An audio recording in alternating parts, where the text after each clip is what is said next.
As a child in Texas, race education was simple, was subtle, was sharp.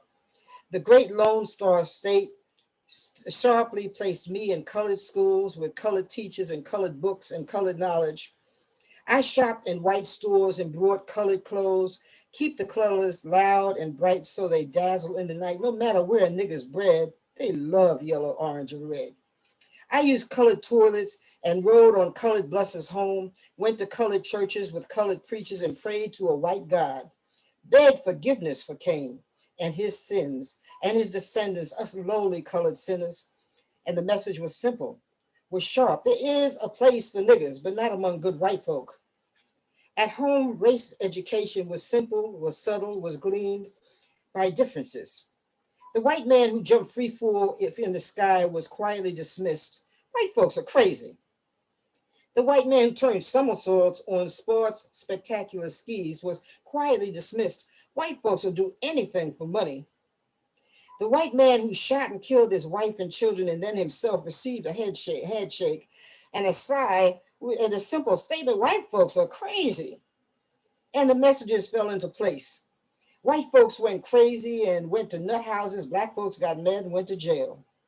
White folks owned America. Black folks built it. As I grew into adulthood, many messages were discarded, many were forgotten, but one returns to haunt me. Black folks do not commit suicide. Black folks do not commit suicide. November 18, 1978. More than 900 people, most of them black, died in a man-made town called Jonestown. Newscasters' words slap me in my face. People's tears and grief emanate from my set. And I remember the lessons, rehear a childhood message. Black folks do not commit suicide. I thought of my Uncle Dave. He died in prison. Suicide, the authorities say. Boy just up and hung himself. I remember my mother, her disbelief, her grief. Them white folks killed my brother. Dave didn't commit no suicide. And the funeral, a bitter, quiet funeral, his coffin sealed from sighters. And we all knew Dave died not by his hands. Some God decided that nigga should die. And I stare at the newscaster. He struggles to contain himself. It's a big story, and he must not seem too excited. American troops made a grisly discovery today in Jonestown, Guyana. My inner scream as the facts unfold. A communist preacher, and I see old black women. My grandmother's communists? No. Little old black ladies do not believe in communists. They believe in God and Jesus, yet the newscaster's words, a commune, a media storm, words and pictures, interviews with ex-members, survivors, city officials. The San Francisco Chronicle had a problem with its press's erratic delivery of the morning paper, and in 2 days, the Chronicle publishes a book, eyewitness account, by a staff writer who survived the airport attack. And the story grows. Step right up, ladies and gentlemen, have I got a tale for you. We got these men, two men, a congressman and a preacher, and the supporting cast of hundreds. The congressman went to investigate the preacher and wound up dead. The preacher wound up dead.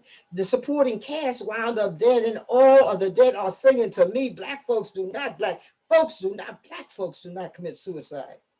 My phone rings. Newscaster mistakenly says, Patricia Parker, not Parks, died on the airstrip. A friend wants to know, are you alive? Yes, I am here. Not there festering in a jungle with a bloated belly, not a victim in a dream deferred, not a piece in a media puzzle, not a member of in the supporting cast. Yet I am there, walking with the souls of black folks crying, screaming, why, black folks? Why are you here and dead? Tell me how you willingly died. Did the minister sing to you, Kool-Aid? Kool-Aid tastes great. I like Kool-Aid. Can't wait. I see black people, beautiful black people, in lines in front of a tub of 20th century hemlock. I see guards with guns. Why guns? And the pictures continue to flow.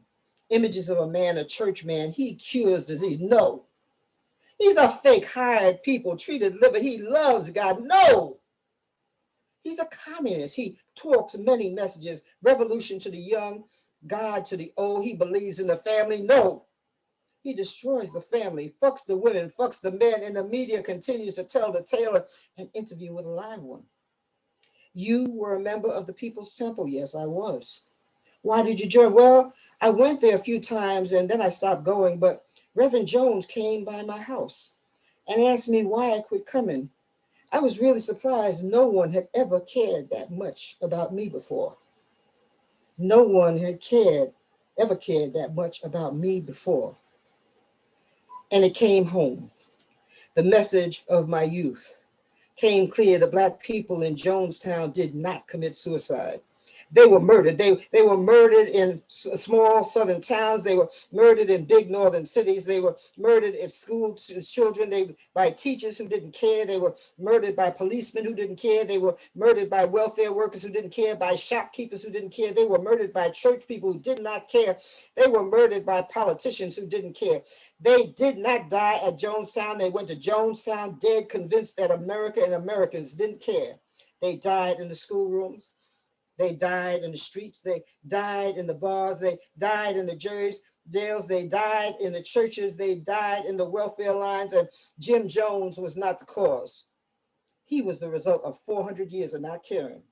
Black folks. I say black folks do not commit suicide. Pat Parker. Um, when Pat passed, there was a big memorial that we did, and I was going to do a poem that Pat liked of mine, and I could feel her spirit the night before say, "Oh no, you will not. You're going to write something for me." And I didn't get a chance to go down and get this out of my car, so I am going to go to my computer and read it off of the computer. It's a thing that I wrote for her. We used to do these interviews, and we go, and these people, these liberals would always have the same questions. I mean, what is poetry, and what is a poet, and from whence do you get your inspiration? And I won't say the words that we'd be saying under our breath because you'd knock me off the screen real quick.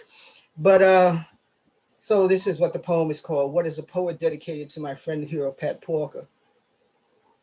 A poet will never be allowed the luxury of blindness. A poet is a receiver, an antenna, and a transmitter, all wrapped up in one. A poet sees it all and hears it all and is obligated to tell everything. A poet is at best a storyteller, a griot, a historian, the keeper of the flames. We are walking pincushions who can even feel tomorrow breathing down our backs. We can taste yesterday's laughter and see the tears you've yet to cry. A poet goes to sleep with words dancing all around their head. We're sound junkies who don't know how to be quiet. A poet just can't stop it. We can't turn it off. It's like an avalanche of word, the beauty, the terror, the power of sound. It's all around us. It's everywhere and everything all the time. We don't have to go looking for a poem. Poetry follows us like a shadow. It just keeps on coming and it won't go away. We're driven people. Call it a gift, a healthy obsession. Call it a poem. A poet is everything and nothing, a lover and a liar. Where am I at here? Oh yeah, a gossiper and a gift bringer, and the light at the end of the tunnel. A poet is as new as the morning and older than dirt, and a good poet, just like good poetry, is forever and ever and ever and ever and ever and ever. And that was for my dear friend Pat Parker. I'm so grateful that she walked through my life. And I want to say one more time, you folks, if you really love Pat or Audre or any of the so-called people that you wait for us to die and you start worshiping, please support us while we're alive. Pat Parker should have been a superstar that should have been known all around the world, just like Judy Graham or Jewel or what have you. They should be household names. So support us while we're living. Thank you. I'll shut my mouth.